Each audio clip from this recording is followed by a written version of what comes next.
Hi, guys. I'm so glad to record the Box and Line Thinking podcast episode for the One Journey podcast. Thanks for being here. Hi, John.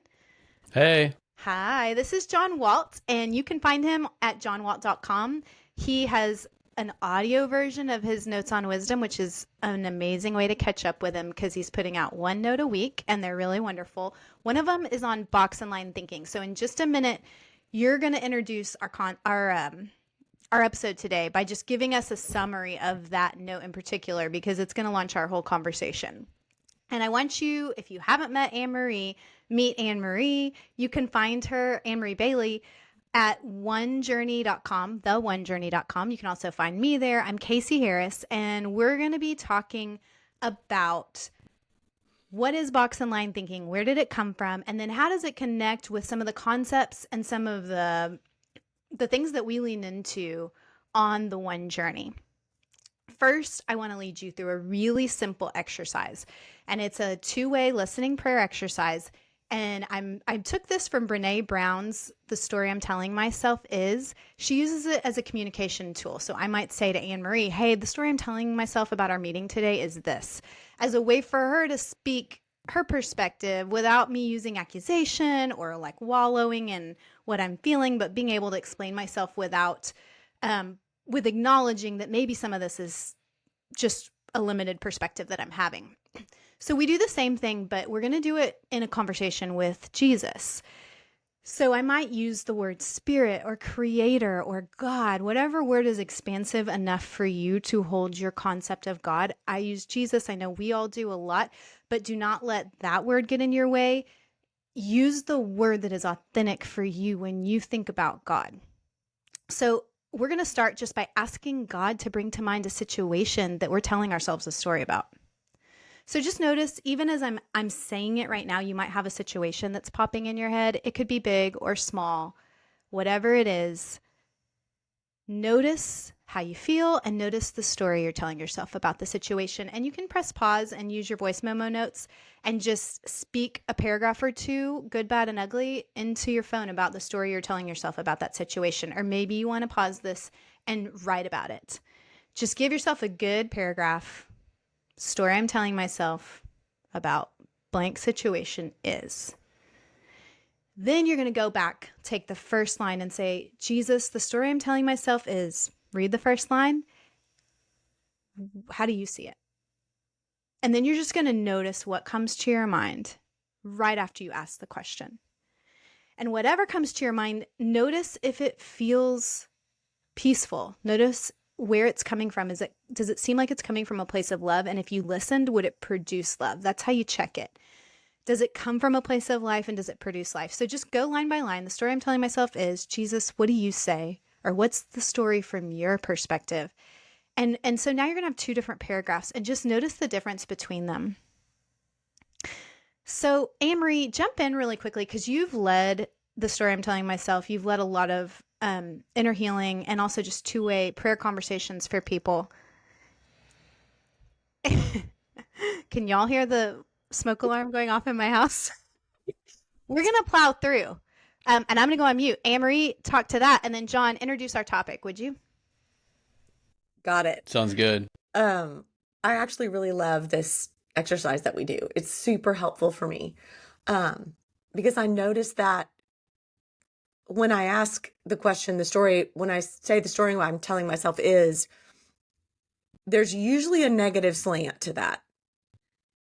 And this time in particular, I've been feeling kind of off in my body, like something's going on. And when I looked at the story I'm telling myself, it was super negative. And I can also tell that there are feelings that go along with that are negative. But then when I asked Jesus what he said about the story, I could just feel him immediately pulling me into the present moment and grounding me in the present moment, which kind of shut down the story that I was telling myself and gave me immediately a different perspective on me and what's happening. And so I really love it because it also shifts not only the story I'm telling myself, but it shifts what I'm believing about it, and it shifts the feelings that are attached to it too. So it's really effective and beneficial tool. Yeah, I agree. And I love that you brought up the word feelings because I've heard you say, in the story you're telling yourself, just noticing what you feel and asking Hmm. Jesus about that is really helpful as well. Hmm. Very much so. John, you did an awesome note on box and line thinking. Can you give us the high points of that just to give us kind of a framework for our conversation today? Yeah, absolutely. Box and line thinking is a concept that was introduced to me by my mentor, Scott Donor. And he developed it when he was leading Superfeet as the CEO and chairman of the board, and was looking for a better way to think about how do we organize people and how do we bring them together to efficiently build the culture that we want and also have people achieve their potential. And it really is based on identifying that our world is organized around org chart style thinking. Bring a group of people together, we define their roles, we define who's above who in that org chart. And if you guys have never seen one, just imagine looks like a pyramid with a bunch of boxes, and then there's lines going to all the people that report to different people. So when you look at this org charts, what they do is they tell us, here's the role that you play, and here is the output that we expect from you, and here's the lines of communication that you have to other people in the organization. Well, now over the last couple hundred years, org charts have become ubiquitous. They are everywhere. Every company, every nonprofit, every church has an org chart. The way that we think in the West, unfortunately, is very structural. We have roles, out and output. And the problem with that is that org charts tell us how to define success. They tell us how to win approval and recognition. They say, here's how you fit into the world around you, and they give us a sense of control. But the problem is we actually weren't created to be organized around boxes and lines, around roles and outputs. We were created to be organized around identity.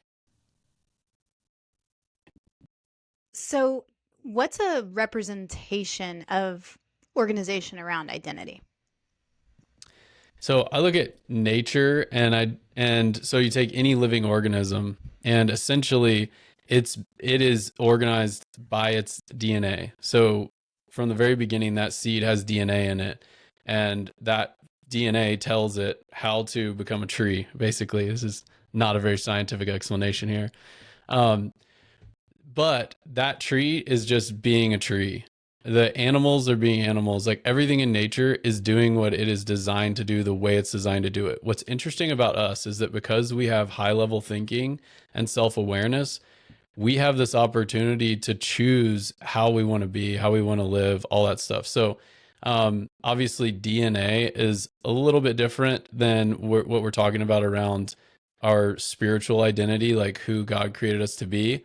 But I think the principle still applies. And so there's a concept called holacritic structures, which basically is moving from top down box and line org chart style thinking and moving more to spheres of responsibility. Then and some businesses try to adopt that kind of organization. But at the end of the day, I look and say nature shows us how God created us to be organized. And if you look at like tribes throughout history, the way that they were organized did not resemble org charts. In fact, like most of the world throughout most of human history didn't organize the way that we do. And so we can get into a lot more of that later on. But I feel like the most important thing to recognize is when we bring a group of people together, whether it's a business or a nonprofit or a community group, we generally have an outcome that we want to achieve. And we have roles and responsibilities that we give people to help them fit into this system that we designed to achieve that outcome. That whole kind of thinking is actually not very natural, and it's really, really modern. Yeah, there's a couple things. I mean, a lot of things come to mind, but I want to just ground us in the one journey. There's 7 principles based on the 7 days of creation that we look at on the one journey. And one of them is everyone eats from 2 trees. And this is coming from the creation story, not from how was the world created and was it created in 7 days. More looking at the creation story from the lens of what does it mean to be a human made by God in the world? And when you look at it from that lens, you've got this incredibly rich poem full of beauty and storytelling that tells a very different story than what people were used to when they were thinking about creation at the time that this story was passed down, Genesis 1, 2, 3. And the story says it is very human to have everything that you need, be that we were created by God. We were really good, put in a garden, not lacking at all.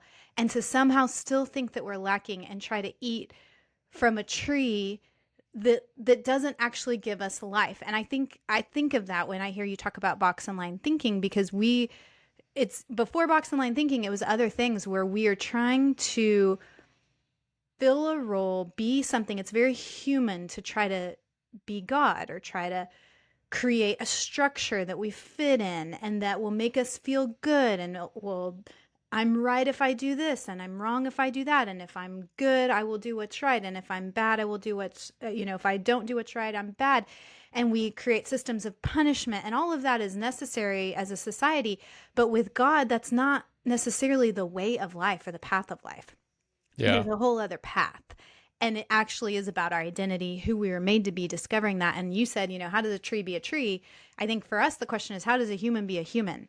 And what does it look like to do that in the context of we're humans created by a loving God on purpose, wasn't a mistake.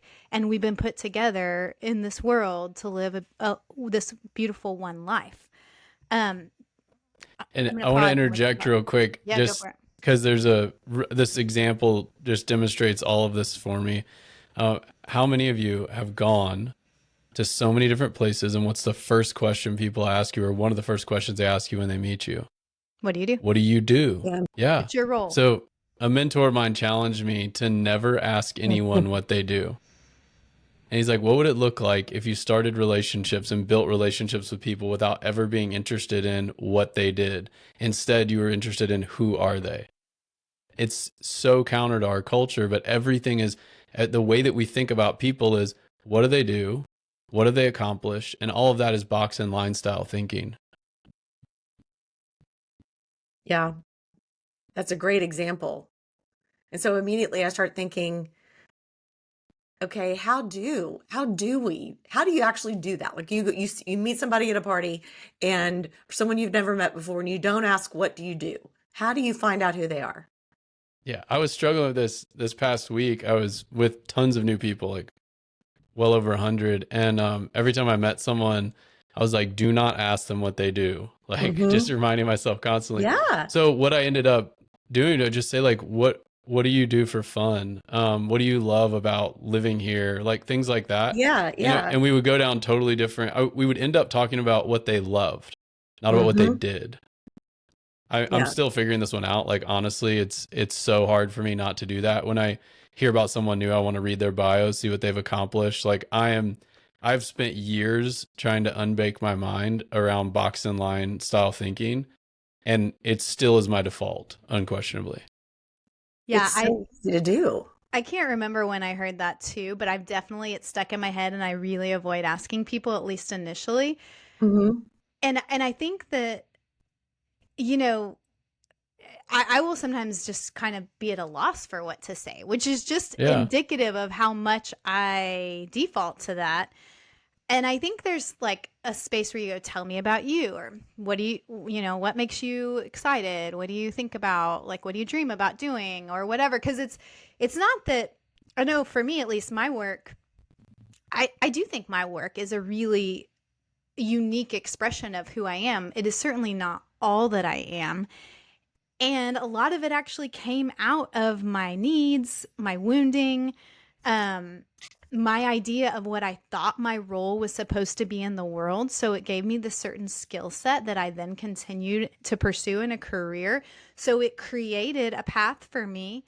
And then it also put up it literally put me in a box, like a box and line style thinking. And I had to break out of that and then go, do I even care about this? Well, yeah, I actually do, but I don't have to let it hold me in a box or let it be something that completely drains me because I'm just constantly giving. of myself because I think I'm supposed to do this, and my validation, my worth comes from doing this role. So I've heard you say, you know, org charts aren't bad. That's not the actual Yeah. problem. And I agree, because structure's never actually bad. It's like this paradox of structure actually provides a space for flow to happen, for us to grow. But when the structure limits the growth, the structure needs to change. The structure needs to be able to expand. That's a normal thing. It's like a riverbank, when a storm comes through and certain things happen, the structure of the banks will change, and that creates a whole other dynamic. And I think that's so true with humans too. Um, Talk to me for a minute about like how because I think of you a lot around this conversation, John. You are a really strong structural thinker.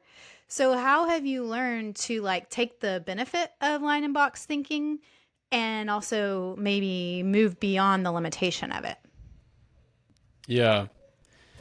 That's not something I feel like I've totally figured out. And so I think it's really like what matters most to you, like what supersedes. And so one of the other notes that I wrote is on the sacred and the secular.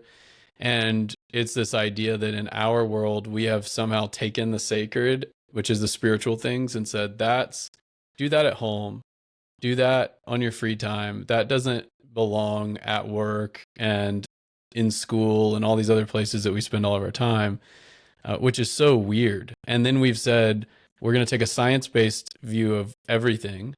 And there's no room in that for God. There's no room in that for the spiritual. And so in order to really, I think, embrace the move away from box and line thinking, we have to say, hey, what we care about most and what we're looking at in everything is the spiritual. Like everything is spiritual. What God's doing in us and through us and around us is the most important thing in every situation. But we can then say, now that I'm in this situation, what are the necessary parts? So like, I'm just gonna use an example with businesses, because when I work with businesses, it's really cut and dry.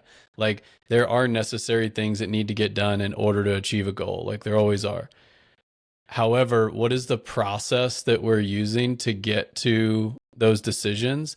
And how are we as people relating to each other in the midst of making those decisions and then executing those decisions? So I think it's an integration of the box and line style thinking with a higher level perspective of what do humans really need. So, there's tons of research out there that people don't actually, past a certain amount of income, they don't choose where they work based on how much money they get paid. It's something more. Well, what is that something more?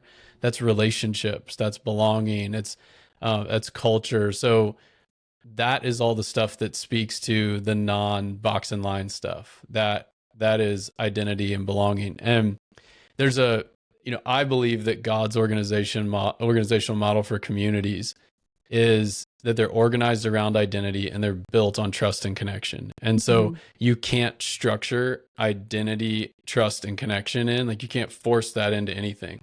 So it's more that it has to be deeply ingrained in how we think structurally. So yeah, I'm a structural person. I want to be able to take everything apart and look at its critical parts and rearrange them. But am I doing that from a deep understanding of how people are actually created to function and what God wants to do in their life? Mm-hmm.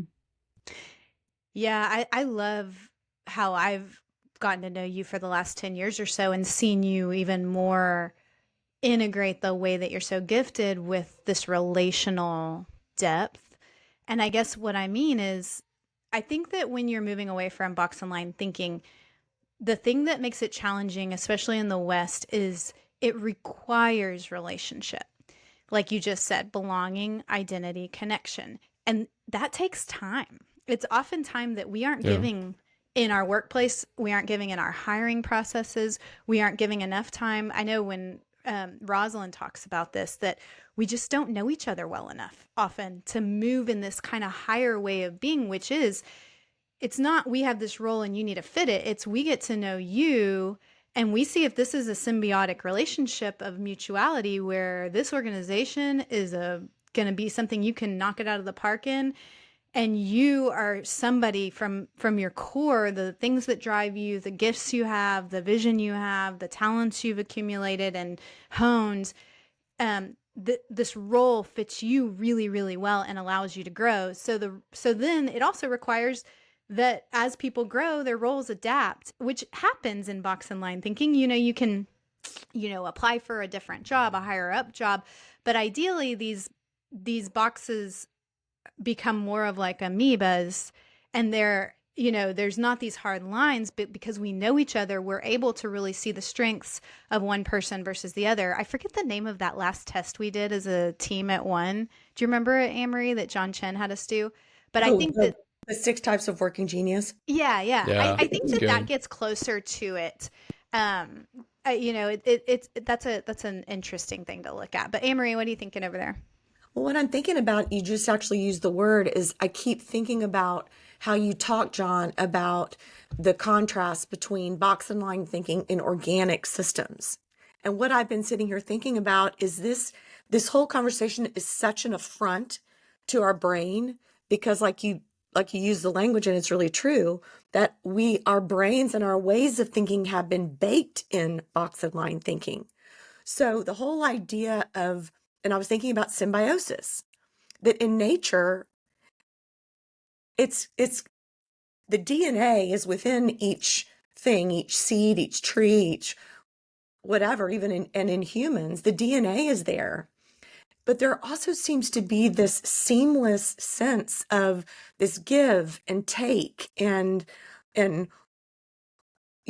how one thing can move into another, and everything knows what it needs, and it moves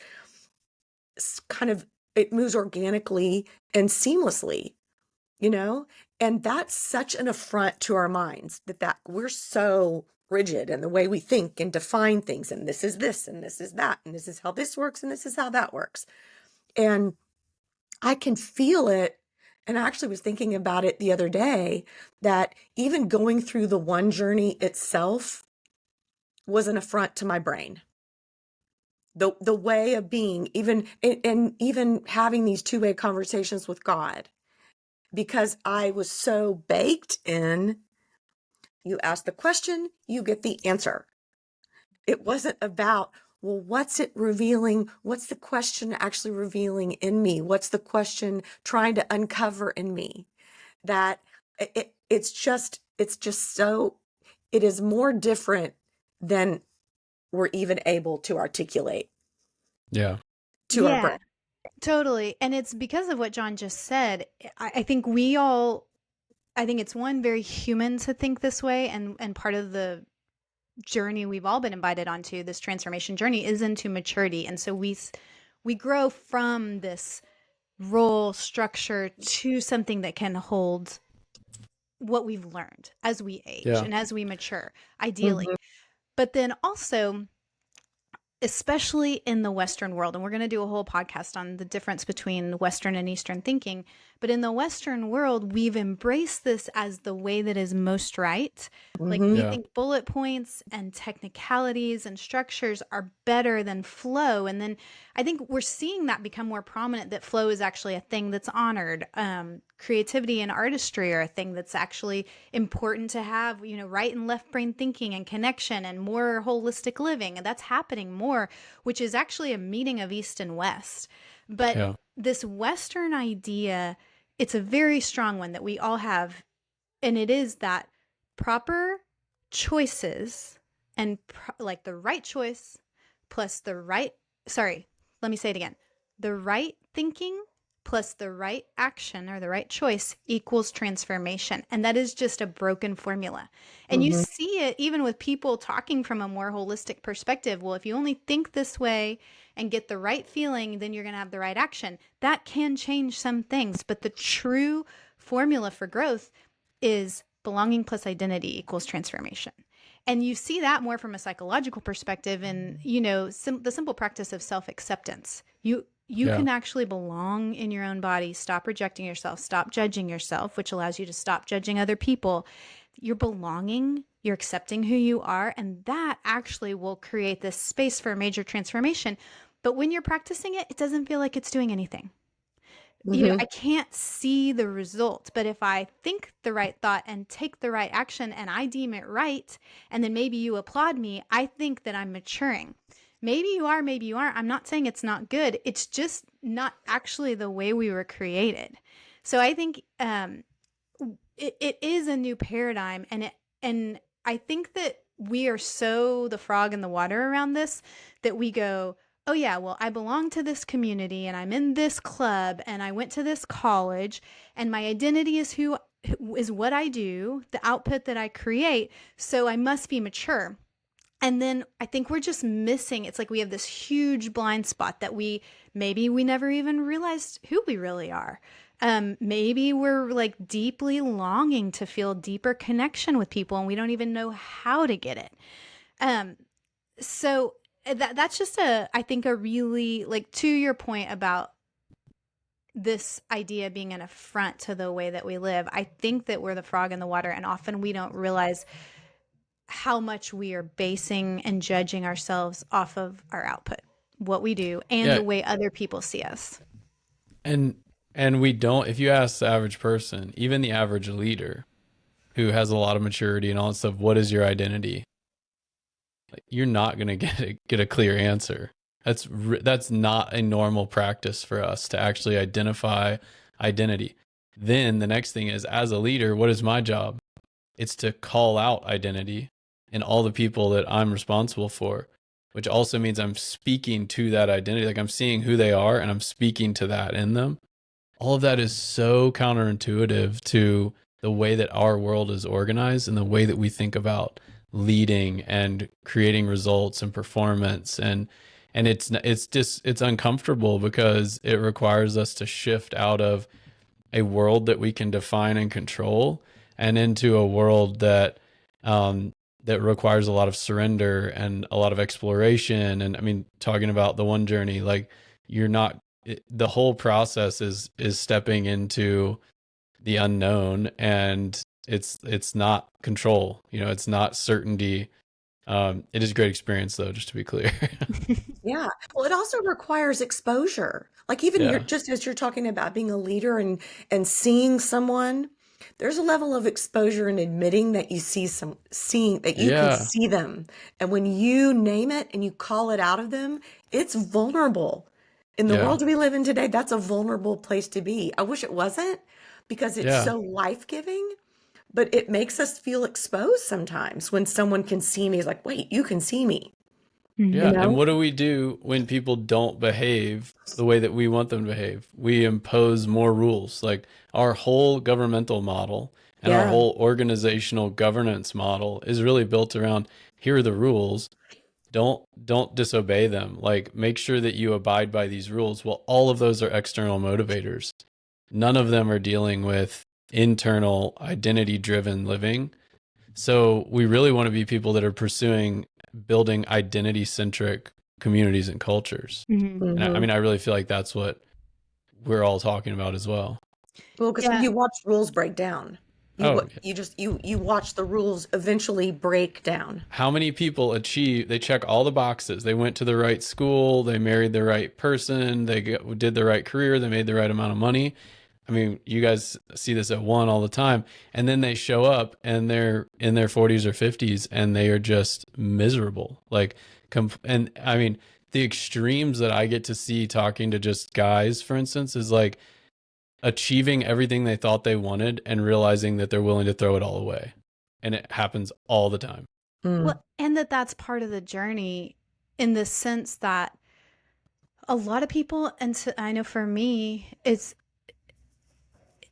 until I reached a certain age, there were things I was clinging to in order to be right, to feel secure, Hmm. that made me not want to look at some things, because it could Yeah. mean that I had, it is very vulnerable, to your point, Anne-Marie, not only to be seen, but to admit that you don't know, or that maybe you did the best with what you could, but you made some very big mistakes.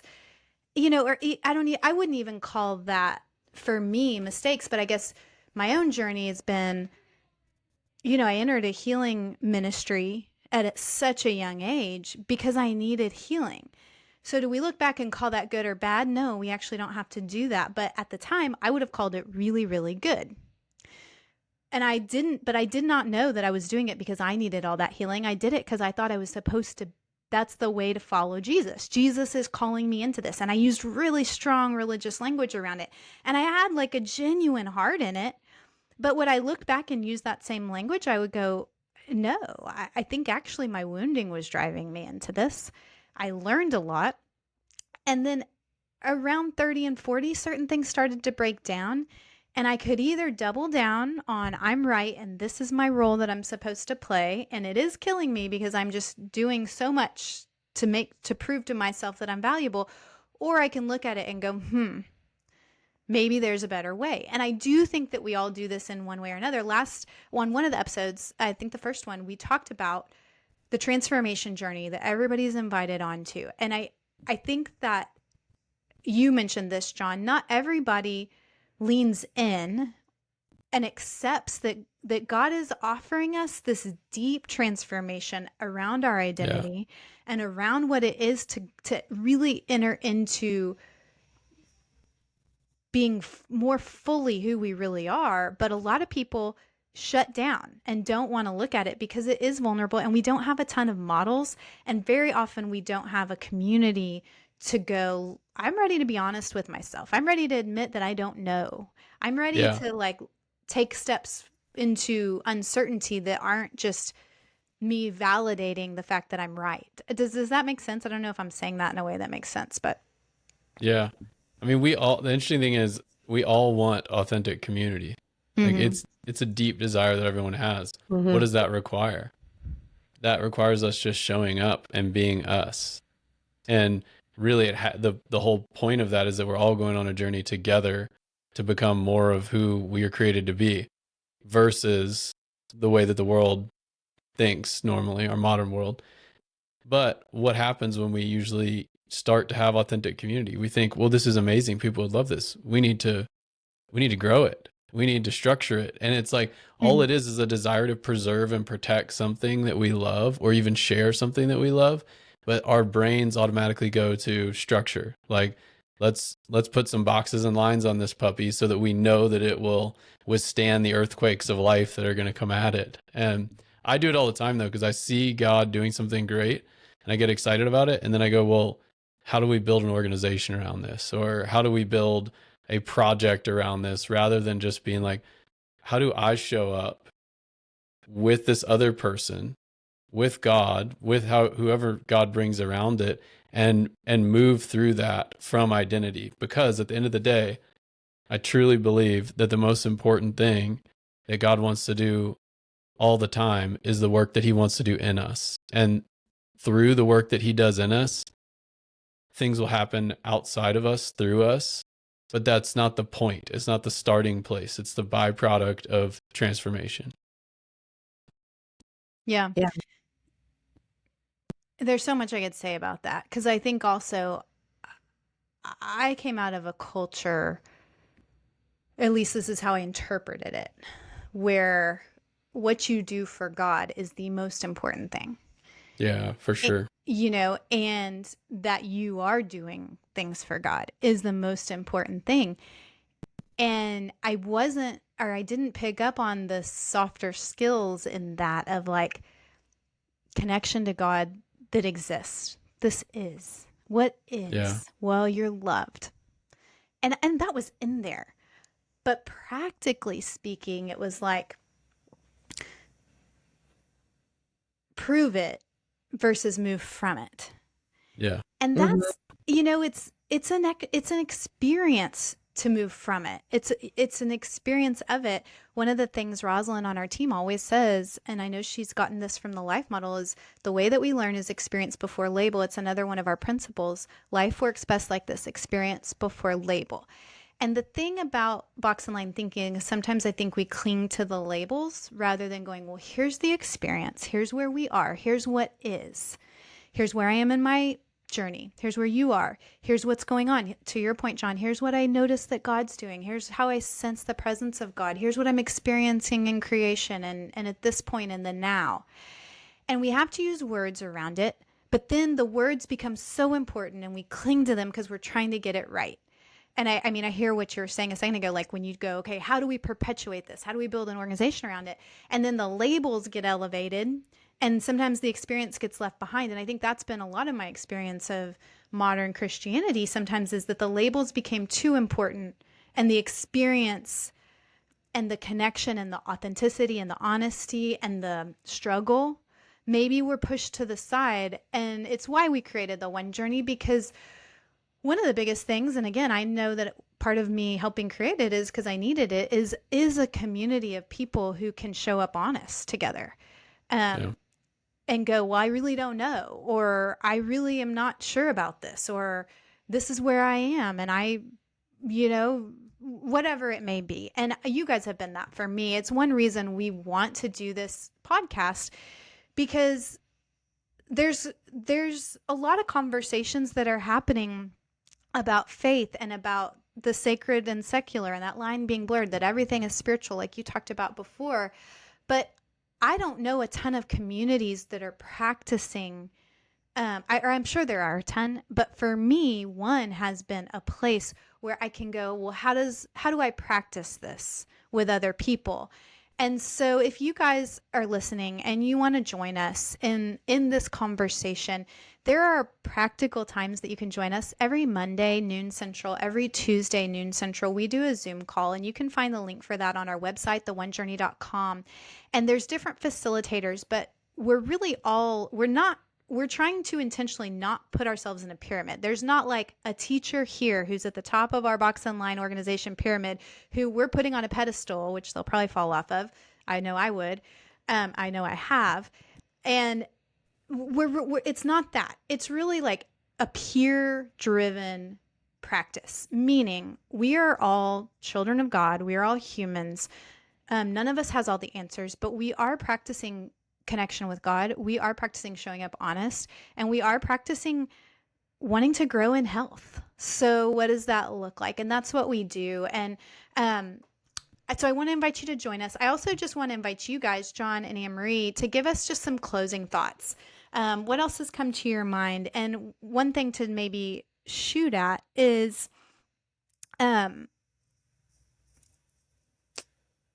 core drivers. I think that's something that we haven't talked about, but I think it's absolutely in line with this conversation. So what do you guys think? Around core drivers? Yeah. If it doesn't, say anything you want, but I'm also throwing out the topic of how do core drivers, which is a key piece of the One Journey, connect with this conversation. But if it doesn't land, don't do it. Well, I think I can connect it. I think I can do it. This is a challenge. I believe in you. You can. One of the things I was thinking about, John, as you were talking, and then again with you, Casey, is that the thing that keeps coming to my mind is the withness of God in it all. How you talk, John, about how we have this great thing, and so then we want to build something around it. We want to build a structure around it. Well, that structure, any structure that we build, is only going to be life-giving if it's built with God. Yeah. And in God. And that's what I love about what you're talking about, Casey, is that withness. It's with his voice. It's a very now thing. And I experienced that with our church. The whole idea of you start out wanting something that's not driven by structure, but then you have 300 people and they're screaming for structure. They want structure.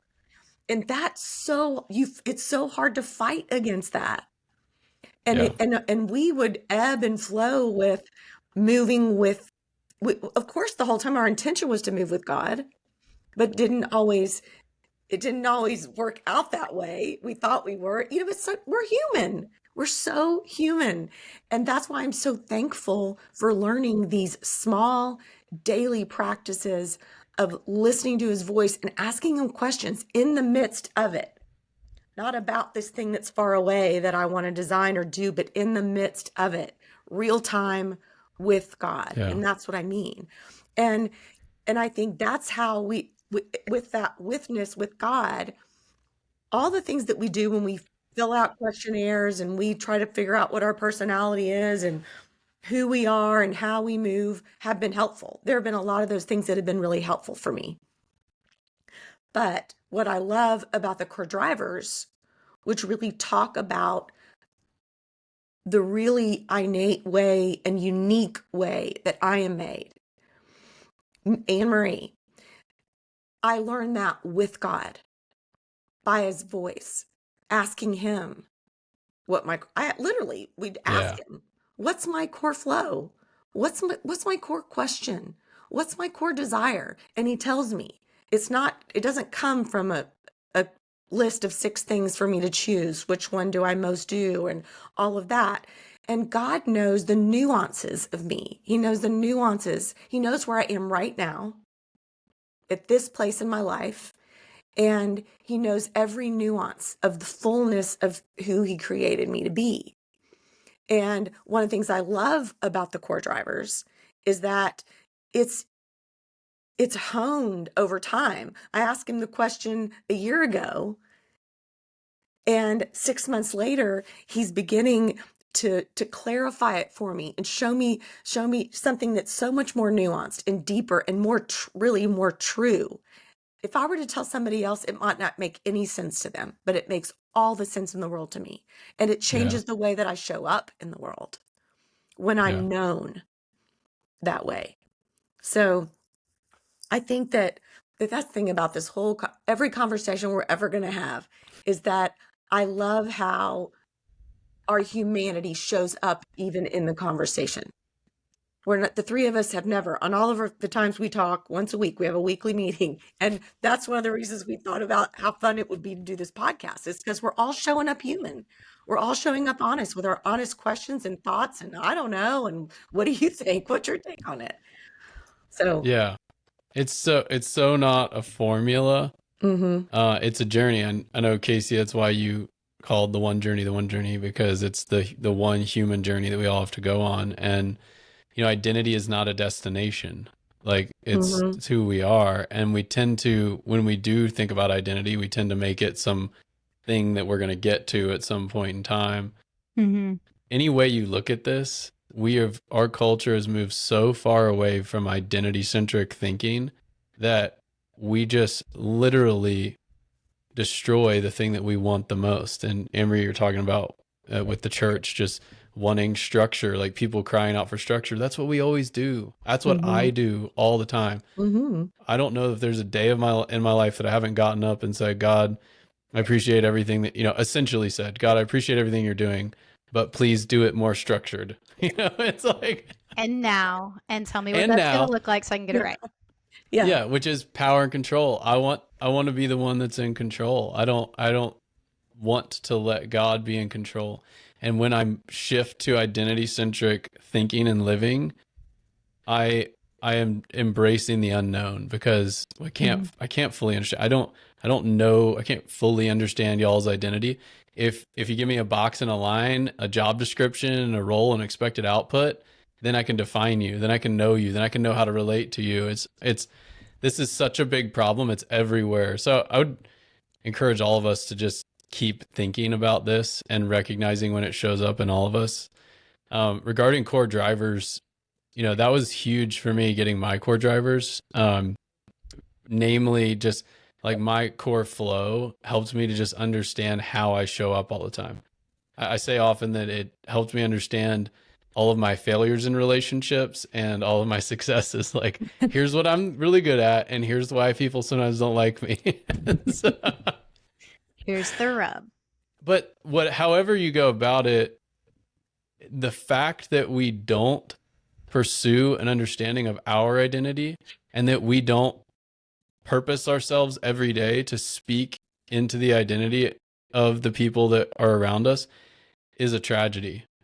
We have gotten so far from the way that we were created to live, and we've removed process, which is another way that everything in nature has fundamentally process. It's always in change and in movement, and we are made for that as well. And so this isn't an option. And that's the last part that I just want to hit on, is like, It's not that we can choose to be, to live in a box and line world and be box and line, or we can choose to pursue identity and live in and embrace this organic complex system. And either way is equally fine. That's not the case. It's like we pay a significant price for pretending that we can live from anything other than identity and that we can thrive in a world that's built around boxes and lines. That's such a good point, John. And I think one word that's coming to my mind listening to both of you is the box and line doesn't allow for expansion. The word is expansion. When wherever we are, I might be super stuck in my brain in the story I'm telling myself, and it's put me in this tiny little box around whatever situation. But when I listen to the voice of God, if it's the voice of God, or maybe I don't know what the voice of God is, but I actually get really honest with myself. Maybe I'm hearing from a friend and they're giving me wisdom. Whatever that looks like, it's going to actually allow me to expand. And that is the word you were using you were saying, Anne-Marie, witness. When we become aware of what is, that we're here now with ourselves, we're here with each other, we're here on earth, we're made by God, God is with us, that allows for the expansion, the growth, the maturity that we need now. Like you said, it's not a destination, it's literally expansion, like the universe. It's an ever expanding thing. So we'll never have a box that fits that. The box may just be helpful for understanding it. The labels may be helpful for understanding it. Again, it's not bad. It's just that it's not the way God made us. It's not the way God made the universe. The world, to your point, John, I love what you're saying. The world, if we're being real, the world we exist in doesn't look like that. There's this artist, and I can't remember his name. Somebody will know. But he decided to create art that is very in keeping with natural lines. And you really don't see a ton of straight lines in nature, maybe the horizon. But even if you look at it, there's always grades. And it does a lot more flowing like a river. It does a lot more expanding. It does a lot more twisting and turning. And so I think just embracing that we are part of that is such a gift. So the story that you're telling yourself today, maybe it's that you should, and should is a key word for boxes that you may be in, that you should be a certain way. And maybe as we end this podcast, all of us just ask God to surface a should that we are being driven by. And whatever comes to mind, just take that should and maybe sit with it. Be present to it. And maybe because God is so near and present all the time, whether you know it or not, you just say, God, what's the truth or what's real? What does your presence, your witness say to this should, the story of the should? So one should for me may be, this is going to sound like a good one. I should always show up honest. It's a good one, but it can function like a rule for me. And it can actually function from a place of disconnect. So when I ask Jesus about that now, I should always be honest. What I hear is, Casey, you are honest. You can rest. And what I know is that he's speaking to the part of me that's worried that if I'm not honest, I'm not right. So it's not actually now about the honesty. The honesty became a box. Now it's about, can I rest? Can I surrender? Can I entrust myself to God's keeping? Can I show up and even in the places I'm dishonest with myself? Just an example, you guys, I'm going to close this out. Like I said, find us on theonejourney.com. Find John at johnwalt.com. Notes on Wisdom is really great to read. And we would love to see you. We have something called the One Circle, and we've wanted to make it accessible to absolutely anyone. And we also want it to be a really mutual place. It's a gift for me to show up in the One Circle and practice with a community of people who are wanting to connect with God, wanting to connect with each other, wanting to go on this journey of transformation. And so the cost is pay what you can, so that supports the work that we do. But if you want to pay $1 a month, great. If you want to pay $1,000 a month, great. It genuinely does not we aren't even looking at that. We are just looking for a community of people who want to practice together. So look up the One Circle. We'd love for you to join us there, and we'd love to hear from you. What are your thoughts? What comes up for you? What happens when you practice and listen to Jesus as you join us on this podcast? So thanks for being with us. Thanks, Anne-Marie. Thanks, John. Thanks, Case. Thanks. Bye, guys. Bye, guys. Bye.